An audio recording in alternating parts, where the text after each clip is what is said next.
I love the way the First Gen Lounge makes me feel. Because it creates a space where I belong, where we're able to create community. The fact that it's a community.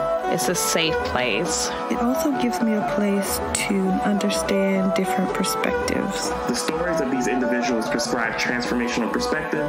I receive encouragement, enlightenment, empowerment. And also serve as a catalyst to just keep going. Where we're able to be our true selves. I'm allowed to be an unapologetic first gen. And above all else, tell our story. And every episode is unique. I love it. I'm your host, Dr. Eve, and I'd like to welcome you to the First Gen Lounge. Good day, good people. What's up? And hey, all of that. Welcome back, welcome back, welcome back. And if you are new, you know what I'm like now. Welcome to you too, boo. So I am super excited to have with us today a Black woman who's a powerhouse. I'm not even kidding. She is Dr. Shariva White. She's an HBCU graduate. She's an entrepreneur. And I should say HBCU, let me just get it right. The North Carolina Agriculture and Technical State University. There we go. Yes, I remember that. Look, Shaw, you. That's all you get. Right. It's a mouthful. It is a whole mouthful. Like, I think that may be one of the longest names in history. Even over Florida and like any fam, all of them, like y'all get it, but no, but yes. Love it that you're here though. So very excited to talk to you. Dr. White, hello. Hi, Dr. Eve. Man, that is so funny. I am really, really thrilled. Please, let's jump in. Tell the people who you are. They need to know about Dr. White because you legend out here. Oh my gosh, I really appreciate it. I think I'm a budding legend in my own little mind, but yep, I'm Dr. Shariva White. Feel free to call me Shariva. I am a Charlotte, North Carolina native. Born and raised. I did spend some time off on the West Coast for a little bit in Seattle, Washington, which I actually loved. But I went to A&T for undergrad. I went to NC State in Raleigh, North Carolina for grad school. And then I graduated from Northeastern University in Boston, Massachusetts, where I received my EDD in higher education administration. And everything that I do is all about student success. And so I am primarily interested in supporting first-gen, low-income, historically underrepresented students of color in particular, but I love my students. I love being on a college campus, and I love trying to figure out ways how I can best support students, whether it's a student-facing role, whether it's supporting administrators or faculty, or whether it's doing research. I just want to support students in any way. So that's truly my passion, and it's what drives me each and every day. Love that. I'm just really curious, though. How did you end up in Washington? Yes. Not just a place to go. That's true. That's true. So around the time when my husband and I were just finishing up grad school, he actually graduated from North Carolina Central's law school. Nice. And so we were looking into, he had a job opportunity in Raleigh, or he had another job offer in Seattle. And we're both, from North Carolina, a little small town, kids just trying to make a life for ourselves. And we're like, you know what? Let's just live our life. Let's go away from family. Let's try to figure out this marriage on our own. And we went to Seattle, Washington, and we really wanted to travel and, go to Canada and go to Alaska. And then life happens and babies came because we were bored and stuck in the house. And so that kind of changed how long we decided to stay. But we ended up going to Seattle because of my husband's job. And so I followed him to the Pacific Northwest. It's beautiful. If you have a chance to visit, please do. Don't let the weather scare you. It doesn't rain as much as people say. It's mostly overcast and kind of drizzly. But the summers there are like the most beautiful summers I've ever seen, with the mountain views and the lakes. It's so beautiful. I love that. And then, at the beginning, I said, I'm here with a powerhouse. Not only do we have a Black woman doctor, we have a Black man lawyer, and they married. Yes. Come on now. Yes. We out there, HBCU grads. Come on now. That's right. Yeah. That's right. Like the same for me and the Bay. We're both HBCU grads, both end up getting PhDs in higher ed, and we are both, like yourself, first gen folks who come from low income backgrounds, but we here. And so even with you and your husband, I love meeting other couples, like you all, because it's the idea that if you dream it, if you work for it, you can figure it out, but then to have that support.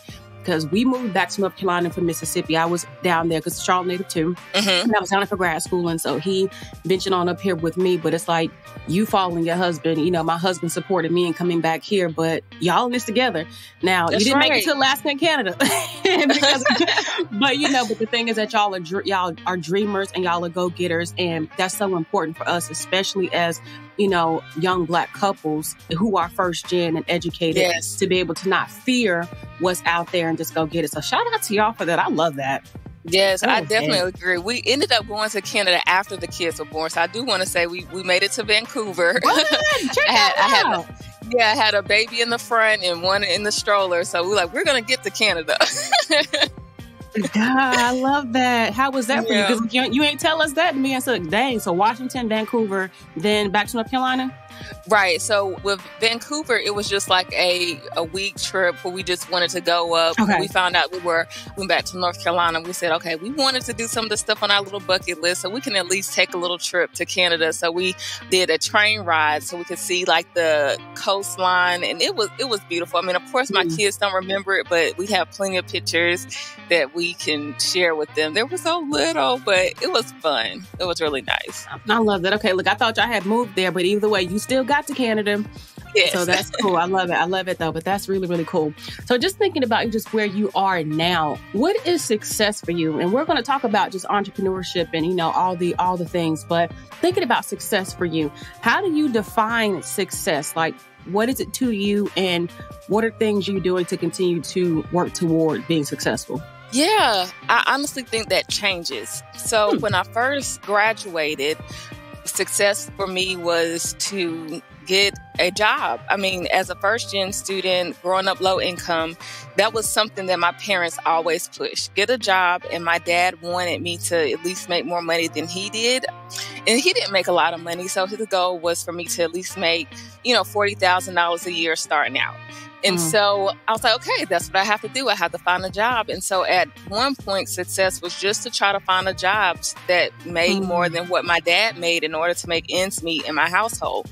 And so when I got to Seattle and I had plenty of job interviews, a lot of people turned me down, and then they would call me back like 2-3 weeks later, said our first candidate decided, that they wanted to go somewhere else. Would you want this opportunity? It's still on the table.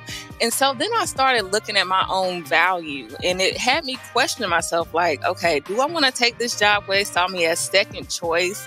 Or do I want to go out and figure out what does this life mean absence of that work?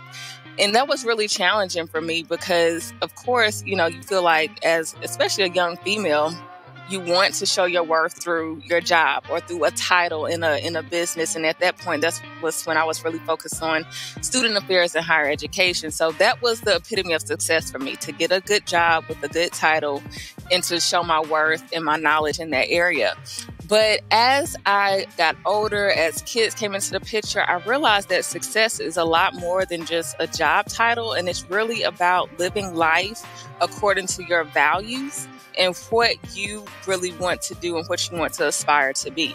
And so that's when I kind of circled back around to thinking about, what do I want to do? And if I can't get a job in higher ed, then how am I still going to be successful? How do I define myself in this life with this strong Black man beside me? And I felt like I didn't have any value besides rearing children and cooking. And I was like, okay, that's not what I want to do. So I ended up figuring out, like, I wanted to go back to school. I wanted to get my doctorate degree so then I could create and define what that success looked like for me. And now within the last, 3 or 4 years, I have realized that success is really your own worth and what you can add to the world by helping others. So that's defining success for me. How can I help somebody else? Because I don't feel like I have a purpose in life if I'm not, reaching back and pulling someone up in order to become the best person that they can become. So to me, that's what success is, helping other people, regardless of how you, figure that out in your lane. I felt that. I'm with that. And so I'm pretty sure that led to your entrepreneurial endeavor, right? Tell us a bit more about it. Yeah, so before I, became an entrepreneur, I was at a small private institution in North Carolina, Queen's University. And so from there, I was brought onto their programs through a Title III Strengthening Institutions grant, which was designed to support historically underrepresented students. And so prior to that, the position never existed. So I was building a support program from scratch. This is, with my master's, I was still in my doctoral program doing research on, supporting students. And so this was really my beginnings to figuring out what I really wanted to do with purpose in life. And so in that role, I designed the Summer Bridge program. I designed peer mentor programs. I was in charge of supplemental instruction. I was also in charge of the campus retention management software system, where I was the central coordinator in that. And so through all of that work, I really saw that there was so much value in the area of student support. And I loved it. But I felt like I had parameters around the ways that I could support the students, the way that I saw was needed, as well as according to research. And so sometimes when we get in roles, we do have red tape. We do have areas of resources where it may be underfunded. So we might have these support programs, but we might not have enough resources to really support our students in the best way that may be suitable for them, especially after doing like focus groups and stuff like that, trying to figure out what is the student's voice? What do the students need? How can I best support them? And I realized that despite all of these resources, there was still little that I had control over in best supporting the students that they really needed the support. So from there, life happens. My mother got sick. And so I was finding myself going back and forth to work, trying to take her, to get help and support and doctor's appointments. So I eventually resigned from my role there, took care of my mother, which really helped her become a lot more healthy. And then I said, okay, well now, goes back to your first question, how do you define success? So I was in this role, the epitome of my career, designing all of these programs of support. I was helping people. That's what I really felt like success was. And here I am again, not having a job, back into this role of caretaker. So then I just went back and I just focused on my program. At this point, I was in school for almost 5 years without, having my doctorate. I was ABD for almost 4 years. And so I was like, okay, let me focus on this degree. Let me just take the time out to get it. And once I finished, I think the doors just opened up from me trying to figure out what was my next place of success and how can I help students in that wheelhouse by not being on a college campus. And then that's how the entrepreneurial growth happened. And I started Higher Ed Ventures, which is a research, training, and coaching firm designed to support historically underrepresented student success, especially from the high school to college transition. And that's how it was born, just through life happening and me still feeling a void. And then I kind of just went out on my own and started something that I was passionate about. I'm excited to hear that you paid attention to the signs as well. And that you were willing to say, this is what's working, this is what's not working, but even to have the belief in yourself to step into an entrepreneurial space and to be like, I'm here, I got this. Because that's, really, really important. Because we as Black women are the fastest growing group of individuals in the country to go into entrepreneurship. But then the flip side, Black businesses are also the fastest declining. I know that, with everything happening with, the homegrown Rona the past year, that it's really hit Black businesses the hardest. But I say that to even see a vision and to do it anyway is really bold. So shout out to you for that. So really curious to know, though, what has been the most challenging thing for you, stepping into this entrepreneurial lane? Yeah, I think the most challenging thing for me was not having any connections. I didn't have any resources. I didn't have any guidance. I really didn't have any knowledge as far as, how do I get clients? How do I keep clients? How do I make money? Because now I have a business, but I'm still broke.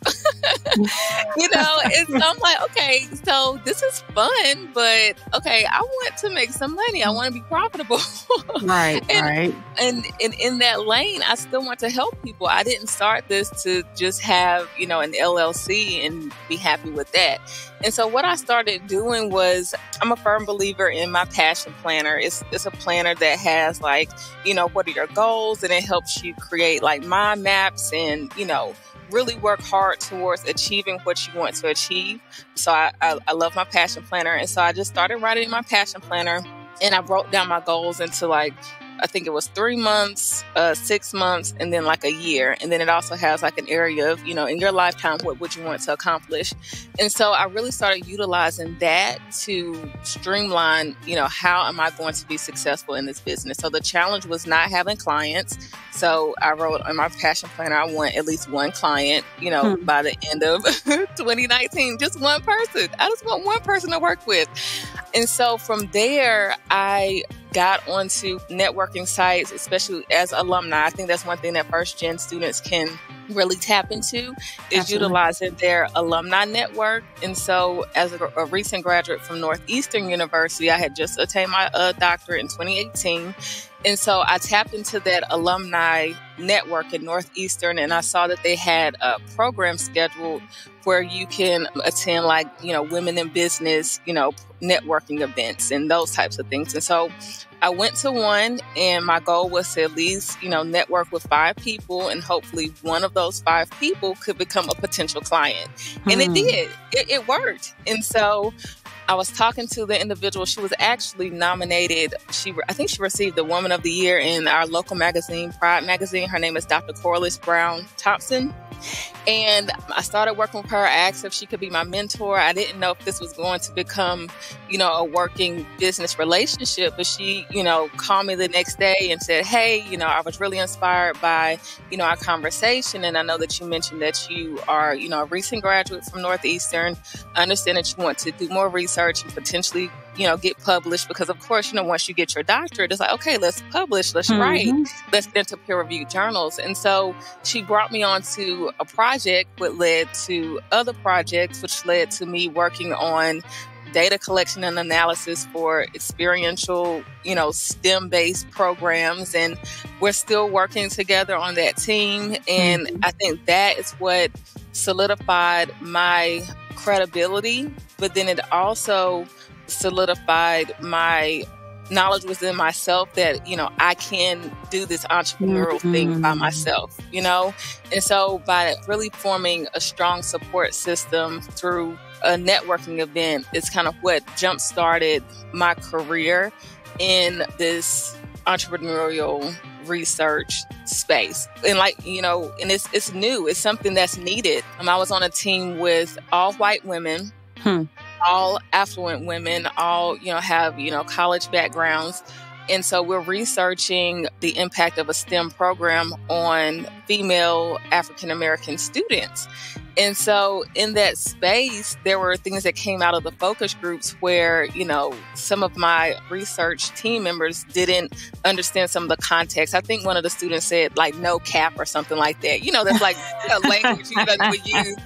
And so they were like, well, we need to research this. I don't know what they're talking about, these hats and stuff like that. I'm like, okay, let's have this conversation, And so in that space, I realized like, hey, my voice matters. My Black face matters. My first-gen status matters. And in this research space. And that's something that I never thought about. And as much as I tried to run away from research and the writing, and I want to do the workshops and the fun stuff and help students, but there's so much support that we need to be doing on the back end to support students with the research and the reporting of the data that is going to help our students on a larger national, worldwide spectrum. And I feel like that's something that I can do. And I'm I'm kind of nervous because I'm like, this is kind of big. Like, I'm just one little person. But, you know, I'm like, hey, if this is needed, let me go after it. And who knows how big, you know, my company can grow. I can probably start hiring other consultants to work with me to do some of this research. And so it is so needed, and I'm excited to be here. I'm still nervous. I know we talk about imposter syndrome all the time. I feel like I'm my own imposter as the president of my own business.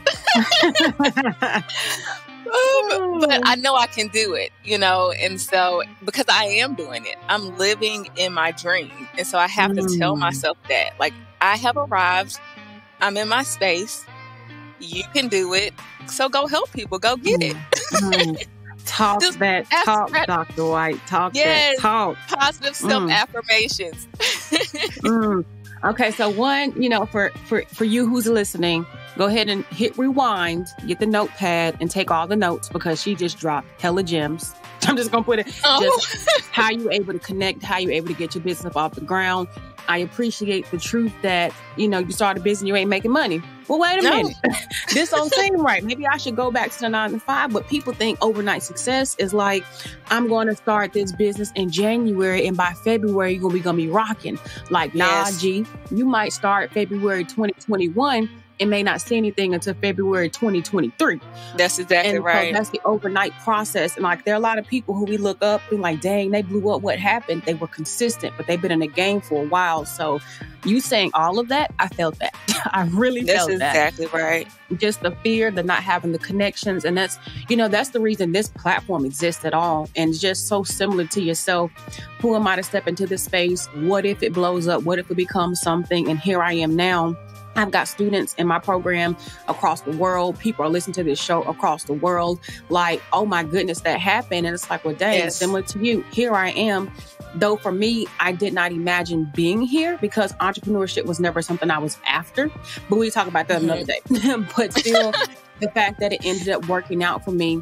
And then to now have you just this thing, like to change up even my business name to Evangeline Worldwide, because it's like, stop being afraid of the lives you can change and the people you can touch.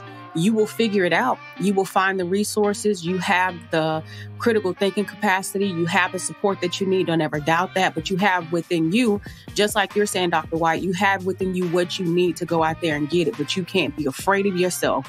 Man, amen. I love that. I love that. You dropped the bombs on us. You dropped them on us today because here you are not, you know, imposter syndrome is there, but you like, and so what? I can hire consultants. I can do this. I can do that. I'm like, yes, to hear that. And then some of what you said leads me to a question I thought about before getting in line with you. And I do want to ask you, you know, you talked about being this Black woman with the no cap.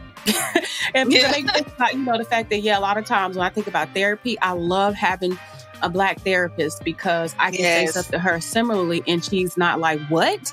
Exactly. It changes the game. But how does being a Black woman, though, like, what does that mean to you? Let's start with that. What does it mean to you to be a Black woman? And how was that, you know, influencing how you're even showing up for other Black women? Wow. I love that. Being a Black woman is so empowering. I would not change this for the world. The struggle, the gifts, the challenges, the blessings, the resilience. I mean, I have a daughter, so I mean, just the love, the beauty, and just being me. I mean, I didn't realize this until, I don't know, I'm in my 30s, and I feel like I'm just now getting to that space. And it's crazy to say that. Like, I went through all of my interviews from, you know, high school up to even like my doctoral program where I was straightening my hair and flat ironing because I felt like I had to look a certain way or become a certain way or be a certain way. I'm from the South. I sound like a Southerner. So trying to properly enunciate my words and all of this stuff that I was just trying to change about myself. And I'm like, you know what? This is who I am. This is my story. This is my positionality. And there's power in that. And so once I realized that, I think I really stepped into my truth. And so I wear my crown of, you know, big curls and I, you know, speak in my own African-American dialect from the South. And it's okay. And that does not diminish my knowledge. It does not diminish my education. It does not diminish my background and my Southern culture and my heritage because it's all a part of me. And it's what makes me such a proud Black woman, daughter, mother, sister, friend. It's all in me, and I'm so proud.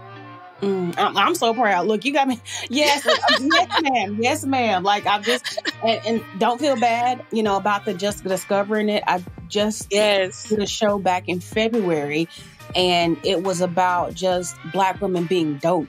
And for me, it's this continued realization that, when I was doing some stats for my business, 98% of the people who had hired me in as a speaker or had joined any of my programs were Black women.